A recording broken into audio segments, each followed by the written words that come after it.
What's up, guys? Today I'm going to show you how to build a kicker launch ramp just like this. Super easy to do, super inexpensive. I love building wood ramps because they give you a lot more versatility than dirt. I'm going to talk about what kind of materials I used and which tools I used, and then I'll take you step by step on how I built it. So the first thing you're probably asking yourself is, how much did this ramp cost to make? I added up all the raw materials, assuming you have no materials whatsoever. It came out to about $58.25.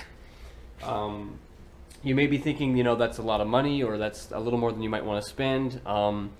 Keep in mind, if you have, boxes of nails or screws, or, if your dad has some old 2x4s in the garage, you're more than welcome to use that, and that's all. The price I told you, that's just assuming you didn't have any materials at all, which most of you guys probably do. The thing about this ramp I want to point out is would be the shape of it. In this case, this is a kicker ramp, so it's curved. It's not just a straight uphill like the last video I showed you. So the construction of this one was a little bit different. It took a few more steps, not too much, but this is definitely more of a launch style ramp as opposed to just some flat, ramp that you just ride off like that. So check out the video. If you guys like it, subscribe. Be sure to like and share. And I'm trying to give you guys videos every week, so stay tuned, and there'll be lots more coming your guys' way. Materials I used on this, again, this is assuming you have no materials whatsoever. I used one sheet of 3/4 inch plywood. I used one sheet of 3/8 inch plywood. I used 3 2x4s 8 feet long. I used one box of screws and one box of 16 penny nails. The one thing I want to mention on this is a very small ramp, and honestly I didn't use nearly as much of the plywood as I had bought. So plywood comes in 4x8 sheets, and I used like a third of what I had bought on this. So for the same general price, you could really build 2 or 3 of these ramps for that dollar figure I had given you in the beginning. So keep that in mind. The tools that I used, first off, I want to lead off with the table saw. That's going to be the #1 tool in woodworking. If you don't have a table saw, then a skill saw or circular saw will do. Next would be a miter saw or a chop saw. Again, if you don't have a chop saw, the skill saw is gonna get you done. Then you have a jigsaw, which is what you use to cut the curvature of this particular ramp. And then I have a nail gun, a framing nailer, 16 penny nails. If you don't have a framing nailer, you can just use a trusty framing hammer and just some 16 penny nails. I chose to do a grinder with this project. Again, if you don't have this tool, another tool that would work would be like a sanding block. Then I have just some basic screws and my screwdriver, my cordless drill. A corded drill will work too, but the cordless is going to be a much better way to go. So this is basically an overlook of all the tools that I used in this project. Alright, so first thing you want to do, guys, is you want to select your plywood. In this case, I have 3/4 inch 4x8 sheet. These are going to be the sides.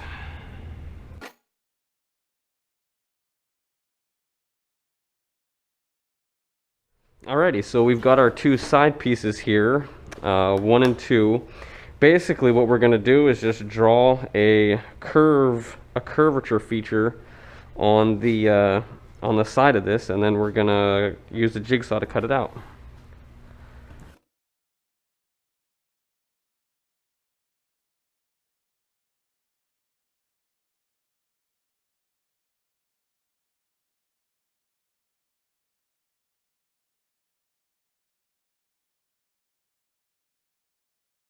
Alright, so we have generally a curve. It's pretty rough, I know, but what I'm going to do is I'm going to cut it out with the jigsaw, and then I'm going to shape it off with the grinder.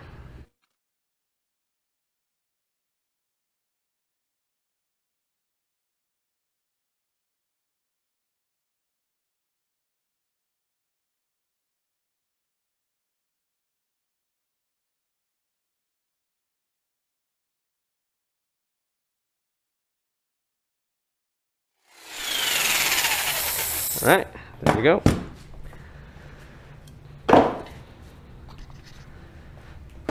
Okay, so as you can see, if you look down this, the curvature line is not perfect. There's a lot of ups and downs. So what I'm going to do is I'm going to take my handy dandy grinder.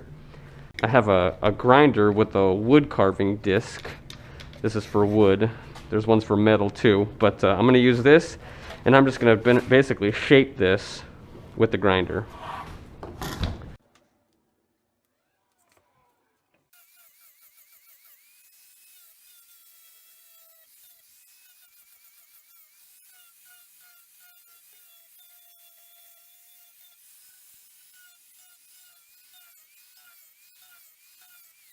Alright, and just like that, we've done a little bit of shaping. It doesn't take much with this, it's very fast, so that's always nice. Alrighty, so next thing we're going to do is we're actually going to just put this on the side of our next one, and we're going to trace it. Sharpie, and we're just going to trace away.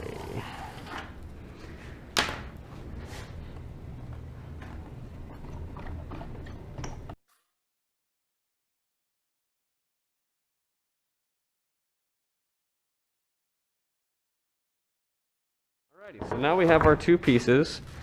What I'm going to do is put them together and actually clamp them together, and then you can see the differences in them.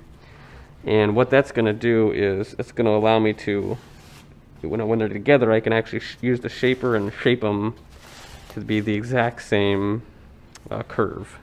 Alrighty, so these are exactly on the same level, the same plane, and so there's some discrepancies in here. You can see they're kind of all over. So real quick, we're just going to use the grinder and shape them up.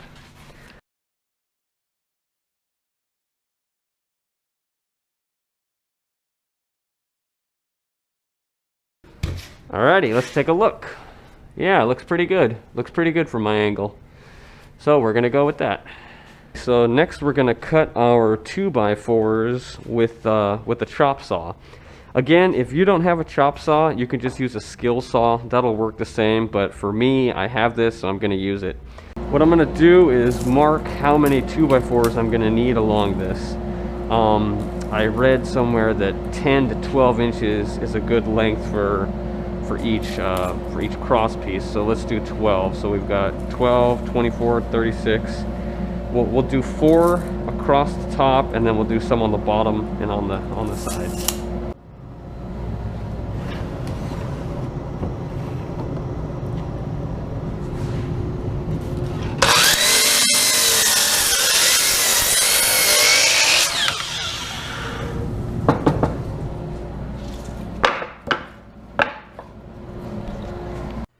Alrighty, so now it's time to put these suckers together. The first thing I want to point out is, as you can see, the plywood is a little bit bent.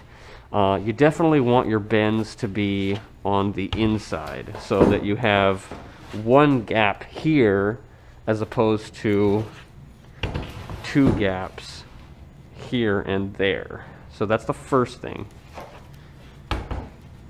What I like to do is just lay everything out right in front of me. I don't have to run around and grab everything. So the first thing I'm going to do is lay these out, and I'm actually going to put the bottom piece on first, right there.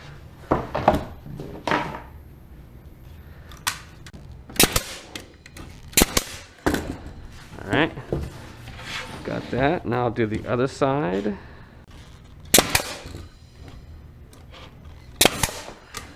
Okay.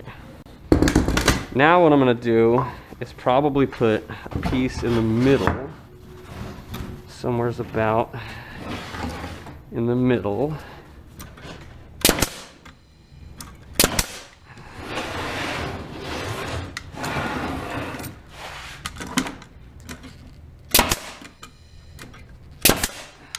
On the bottom, or the very front of the ramp, I just basically took some 2x4s and I just kind of wedged them, cut them up. So what I'm going to do is I'm going to put one of these as close to the end as I can. That way it's going to add a little bit of support down at the very front, because the 2x4 just won't quite fit there. So, and the angle isn't real important. I didn't cut these angles, the face to be the angle of the ramp. It's just kind of whatever. So we'll just do that.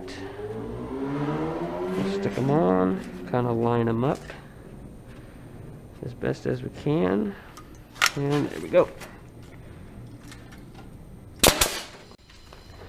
Alright. Now the other piece is a little thicker, so I'm just going to put that right next to it. In it. There. And one in it over here. So now that we have our base put in and our two end pieces, because those are the only pieces that we can't use a full 2x4. Now that those are all in, we can put all the rest of the other 2x4s in. So basically we're just going to mark off every 12 inches. So we got 12 here, we've got 24, and we've got 36. So we're just going to put our pieces in there. Now when it comes to nailing in 2x4s, it's really as simple as it seems. The only thing I can recommend to you guys, because you might be a little new to nail guns, if you're using a nail gun that is, don't put your hand way down here when you nail it. Because if the nail goes askew, it's going to go right into your hand. It's happened to me many times. So I learned the hard way that you put your hand off to the side like that.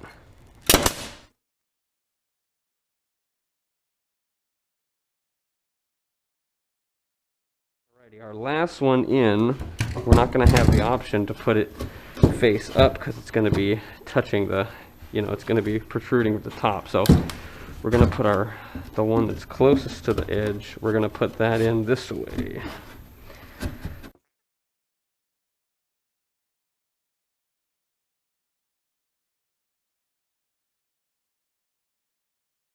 Now we got to put something up at the top. So again, we're not going to be able to put a piece in vertically like this because there's going to be too much space at the end. So we're going to put one in flat ways, just like that. We're going to have it hang off a little bit like that, but that's okay. We're not going to stress about it too much. Just as long as this comes to the edge of that right there.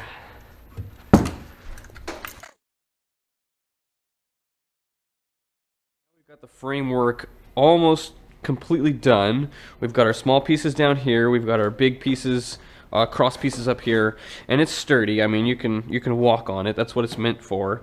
So there's one other thing that I'm gonna do to this ramp that you might not need to do, but I'm just gonna do it so you guys know, and that is basically I'm gonna put a cross piece on the inside going diagonally.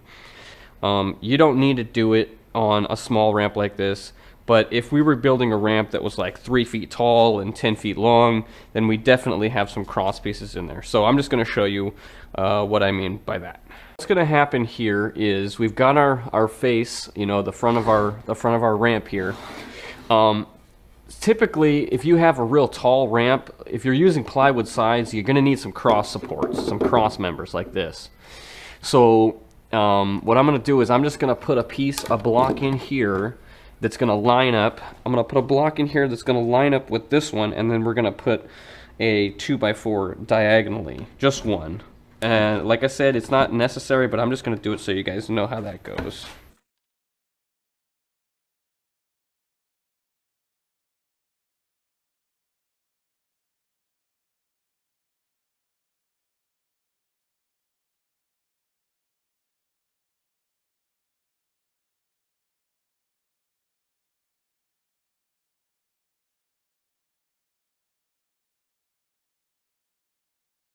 Now we've got our frame just about done.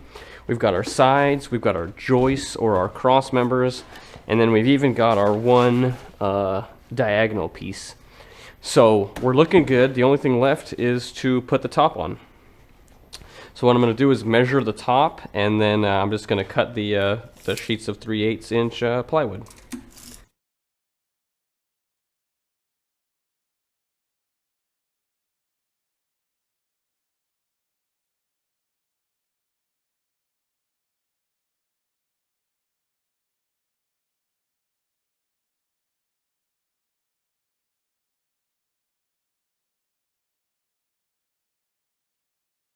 Cut the tops. This is 3/8 inch plywood, and I'm going to use 2 layers on this.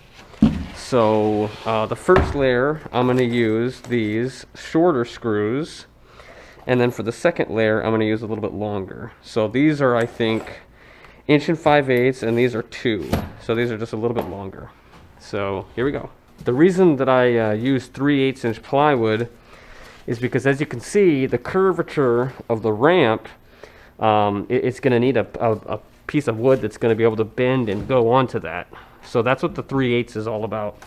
Typically you would want 3/4, but we're going to do 2 layers of 3/8. So 3/8 and 3/8 will equal 3/4.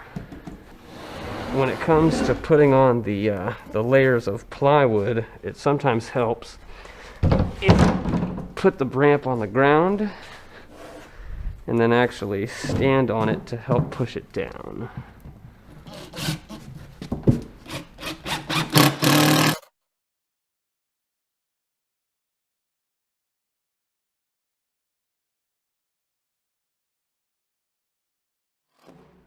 All right, so the first layer is on. You can see the curvature of the ramp. In this case, the first layer, I just put screws down the middle. The second layer, I'm going to do them on the sides. So we're going to have 3 rows, but we're going to alternate layer to layer.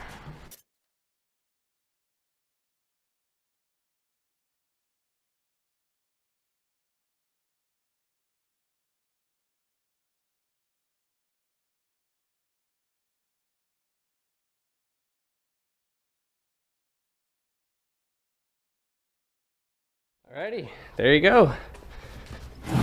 It's all done. Not bad.